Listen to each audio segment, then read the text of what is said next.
کیا حال ہے؟ سب کا امید ہی ٹھیک ہوں گے۔ چلو تو کہانی شروع کرتے ہیں۔ ماما کا آفیشل ٹرپ ہی میں نے بھی سوچا کہ میں بھی ساتھ چلا جاتا ہوں۔ ویسے بھی اب تم دونوں بڑی ہو گئی ہو، اسی لیے ہمیں تمہاری زیادہ فکر نہیں ہوگی۔ گھر پر ملازم بھی موجود ہیں، تم لوگوں کا خیال رکھ لیں گے۔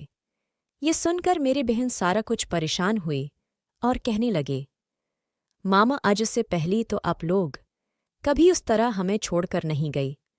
مجھے تو ماما کی بغیر نیند بھی نہیں اتی، اب میں کیا کروں گے؟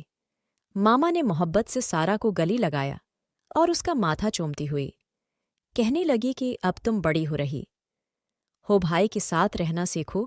اور پھر مجھ سے کہنے لگی کہ جب تک ہم لوٹ کر نہیں آتی تم سارا کو اپنی کمری میں سلا لینا۔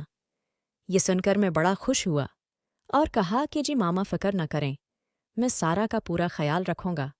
اور پھر ماما نے سارا کو پیار سے بھلایا، پہسلایا، ہمیں خرچی کے لیے خوب ساری پیسے دیے، اور اگلی دن ہے بابا کے ساتھ یورپ کی ٹرپ پر نکل گئیں۔ ماما بابا کے جانے کے بعد ہم دونوں اکیلی رہ گئی تھی۔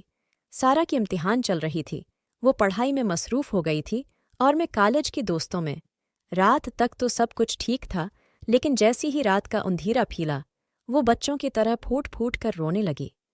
میں نے پیار سے اسے اپنی سینی سے لگایا تو وہ کہنے لگی کہ مجھے ماما کے ساتھ سونے کی عادت تھی، اب مجھے نیند نہیں آئے گی۔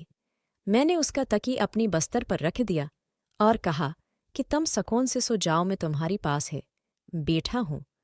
اس نے کس کر میرا ہاتھ پکڑ لیا اور پھر میری ہاتھ کو اپنی سر کے نیچے رکھا کر بچوں کی طرح سو گئی۔ میں خاموشی سے بیٹھا، بس اس کے چہرے کی نقوش دیکھتا رہا۔ وہ بالکل ماما کی جیسی حسین اور خوبصورت تھی سوتی ہوئی، تو کوئی موم کی گڑیا معلوم ہو رہی تھی۔ میں دھیرے دھیرے اس کے بالوں میں ہاتھ پھیرتا رہا اور اپنی جذبات کو سلاتا رہا۔ اگلے دن وہ اسکول چلی گئی اور میں کالج۔ اتفاق سے کالج میں زیادہ پڑھائی نہیں ہو رہی تھی، اس لیے میں اپنی دوستوں کے ساتھ کالج کی پچھلی حصے میں بیٹھ کر شغل میلہ کرنے لگا۔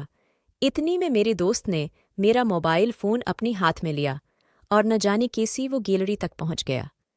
اس کی نظریں جیسی ہے سارا کی تصاویر پر پڑی تو وہ حیرت سے پوچھنے لگا کہ یہ خوبصورت ماڈل کون ہے؟ اسے دیکھ کر تو کسی کے بھی جذبات بھڑک سکتے ہیں۔ میں نے جلدی سے اپنا فون اس کی ہاتھ سے چھینا اور سارا کی تصویر دیکھتے ہوئے غصے سے کہا، یہ میری بہن ہے۔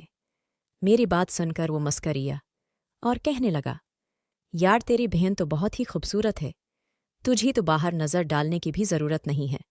اس بڑی سے کالج میں میرے ساری دوست ہے، امیر اور عیاش قسم کے لوگ تھے، ہمارا دین سے کوئی واسطہ نہیں تھا، نہ ہی ہماری تربیت پر کبھی کسی نے۔